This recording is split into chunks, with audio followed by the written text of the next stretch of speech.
Pourquoi avoir choisi Benoît Poelvoorde? Il y a quand même, en fait, je cherchais un acteur dont la légende dépasse un peu la fonction. C'est-à-dire qu'on entend tout et n'importe quoi sur Benoît Poelvoorde.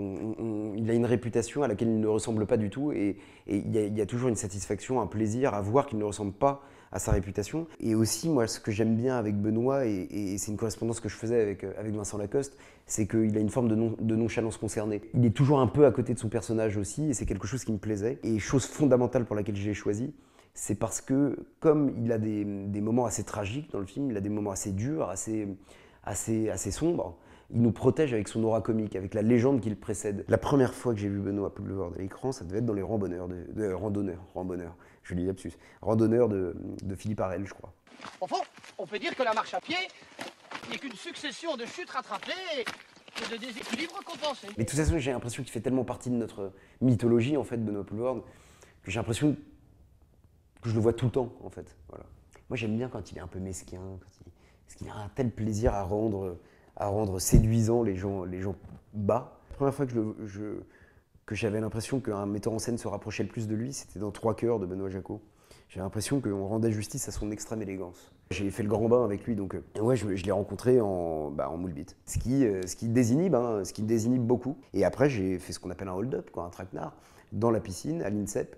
Je lui ai proposé de lire mon scénario. Je pense qu'il était très séduit à l'idée de tourner avec des jeunes gens, avec Anaïs de Moustier, avec Vincent Lacoste, avec moi. Il était content d'être invité dans un cinéma qu'il ne connaît pas, en fait, finalement. Et me voilà pour la première fois devant cette feuille blanche, 80 grammes. Je tremble d'y mettre mon empreinte. Même s'il n'a pas trop d'intérêt pour le cinéma, je pense que vraiment sa passion, c'est la littérature. C'est un lecteur compulsif, il lit tout, il connaît tout. Moi, j'avais des discussions avec lui sur mes auteurs préférés. Il m'a offert beaucoup de bouquins, je lui ai offert beaucoup de bouquins sur le plateau. Je penserais à du jazz comme musique pour Benoît Poelvoorde, c'est-à-dire une musique d'étonnement perpétuel face à la vie, comme s'il étonnait la catastrophe à venir. Voilà. C'est comme s'il s'étonnait de continuer à aimer vivre, Benoît, tout le temps. Donc, il est émouvant, mais il n'est pas affecté. C'est-à-dire qu'il n'a pas la contemplation de sa propre plainte. T'as l'impression, quand tu te balades avec Benoît, t'as l'impression que de toute façon, il va ouvrir une porte et qu'il y a un monde magique derrière. Je sais que pendant le grand bain, il m'avait dit, on avait fini un peu plus tôt, genre à 1h du matin, et il m'avait dit, viens, on va boire un coup. Et là, je pense que le CSA nous censurerait si je racontais. C'est-à-dire que j'ai fini à 13h le lendemain, et je ne sais plus vraiment ce que j'ai fait, quoi. C'était absurde, en fait, tout était absurde.